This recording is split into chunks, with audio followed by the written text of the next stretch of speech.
This segment of Naperville Sports Weekly is brought to you in part by the Naperville Sun. So Naperville North Boys Golf, Coach Ryan Hantak. We're here at the golf course. It's a gorgeous day. Last year for you guys, I guess you could almost say was a gorgeous year. Third place in state, conference champs, regional champs. But you lose a lot of guys from that squad. First of all, how magical was 2010 for you as a coach? You know, just talk about last year. It was an awesome season. It was, as a coach for not only boys golf or in girls basketball, it was the greatest team I was ever around. The guys got along like brothers. And I think besides the talent that we had, the connection that those kids had with each other and the bond that we had with, our coaching staff was just awesome. And that made it all the more special. It was a special year to go undefeated in conference, to win that championship, and then to win regional and to barely advance, which was so exciting at Naperbrook, and not only to make it downstate, but actually, at one point I think we were in first place for maybe 5 minutes down there, which was really neat. To come home with a big trophy was just so special. You look at it on paper, you guys do bring home that big trophy, but 5 of your top 6, you lose the graduation, you expect a fall off. But coming into this season, you guys have really been outstanding. We have. It's kind of been a little bit of a surprise that we obviously we lost 5 of our 6 all-conference players. But, our younger levels, our fresh sophomore conference champs last year, and they really saw what the older kids did last year, and they really wanted to work their tails, because I think their goal is to make it downstate as a team as well. So, that's the thing. With their goal, once they saw that the big kids last year, the varsity team, made it and did well, they want to do the same exact thing. Already, the first day when we made cuts, like, let's talk about state. Let's talk about state. I'm like, hold on, guys. Last year's last year. This is this year. We got to work hard, and we have to, do the right things, and so far they have. They've really worked hard, like I said, in the off season. Wally Hines has been a volunteer coach. He's the head pro at Crest Creek. Has really done some amazing things to help our program, and so he gets a lot of the credit. And the kids really bought into our program and our system. So, so far it's been great, but it's still not October yet. So, how big was it for you guys winning that big tournament at Buffalo Grove? It seemed like the field was really quite stacked, and you guys come home with a victory. A couple of your seniors really putting big days on the board. It was. Honestly, going into it, I actually kind of said to Jason Dyke as my assistant, I'm like, if we come in top 7 out of the 16 field, we're doing okay, because it's all the Lake Forest, New Trier, Glenbrook North, Highland Park, all the best of the best. To go there and to compete and actually win it was almost like a surprise. Mm-hmm. And I think the Chicago Tribune guy is like, you beat the first, second, and third place teams, ranked teams. I guess you guys are ranked first. I'm like, no. We're a good team, but it's once again. I kept telling to my kids, it's not October. Buffalo Grove is an important tournament to show that we can compete and we have the tools to do well. But it's still not the state championship, and that's what really matters. In the DVC, really, the last couple of years, it's been Naperville North, it's been Wheaton, Warrenville South. You guys 3 strokes apart at conference last year. Yep. Earlier this week, you guys played a dual match, come away with a 9-stroke victory. Sure. I imagine as a measuring stick, that's got to feel pretty good for as early as we are in the conference season, kind of moving forward. It does. I'm always nervous when we play Wheaton South. They are our rival. They're always a great program. Good players in the past, obviously Kevin Streelman and those. It's such a good reputation, that program. I was nervous to play him after the Buffalo Grove just because I was afraid of a letdown.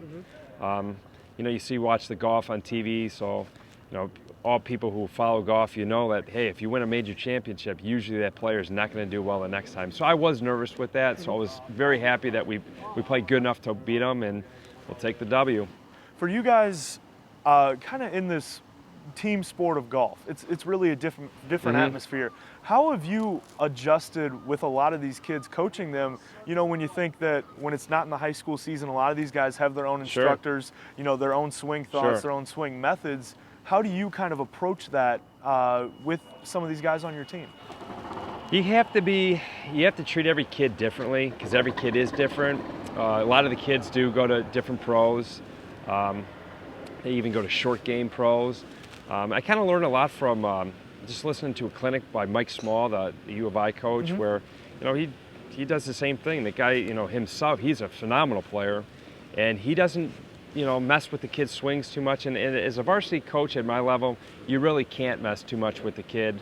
You might make some adjustments here and there, but it's really just, you're the motivator. You're making sure that the kids are, even though it's kind of an individual sport, you keep preaching the team sport, and it really worked the last couple of years with our success. So that's what we do. Is you're more of a manager and a motivator with as a varsity golf coach. For sure. Now we're out at Village Greens today. Gorgeous day, right? Beautiful. In the 70s where it should be. It is a little windy though, and it seems to be when these guys play in the fall, Sure. It gets to be that day. How much better are these guys kind of in the wind, do you think, because in Illinois the golf season is in the fall? I think our kids make the adjustment. I mean, they had no choice to make the adjustment yesterday. Being from Illinois, you just know that, hey, when the northerly winds hit, you're going to have to adjust. It's not the summer winds where everything's downhill or into the wind. They're crosswinds, and you just gotta practice. That's what at practice when we hit balls, we practice hitting the balls back in our stance and punching shots, and that's a big part of it. Practicing in the wind. When it's windy out, maybe some kids don't want to go out and practice, but you know what? On a day like today, if you're not playing, you got to practice, because this is how golf is here in October, and it's going to pay dividends down the road. Now, junior golf is something that really has exploded over the last 5 to 10 years. How much different are you seeing these guys come in when you get them at the end of the summer? A lot of these guys have been playing junior tournaments Sure. versus maybe 5-6 years ago when that wasn't always the case. There is a big difference. I think actually when I first started coaching golf, it was the Tiger Woods era, so everyone played golf. We had a ton of kids try out, and the summer tournaments were kind of getting going. Then there was a little bit of a lull. The last 3 or 4 years, it's big time. Everyone in our program, freshmen through seniors, play a ton of summer golf.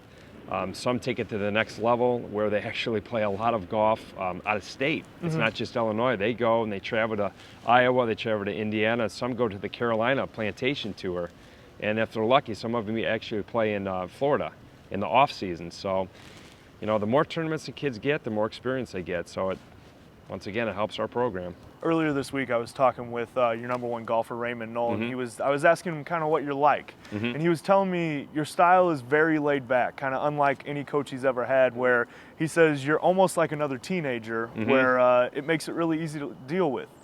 Are you just trying to make these guys feel comfortable when you're out here because this is such a mental game? It is. I think last year's team, no doubt, I had to be. It's almost like their big brother, I think, last year with those guys. This year, with some of our juniors, and we have a sophomore on the team, maybe a little bit more. The first couple of weeks is a basketball coach mentality, a little bit, But as time goes on, you gotta be laid back with a lot of things, but strict with other things. So it kind of just depends on the team chemistry, and also the individuals you're dealing with. But yeah, last year compared to this year, a little bit different mentality. You always have to make that adjustment. Definitely. How do you guys sustain this early season success as we look forward into DVC and then even the postseason? Hopefully just keep it going. With golf, it's a streaky sport. You just hopefully, we're not peaking too early, and we, continue to do well in the DVC and bring it to conference championship and into the regionals, and hopefully we advance. Well, Coach, we appreciate you letting us come by, get out of the office and enjoy this gorgeous day. Thanks for the time.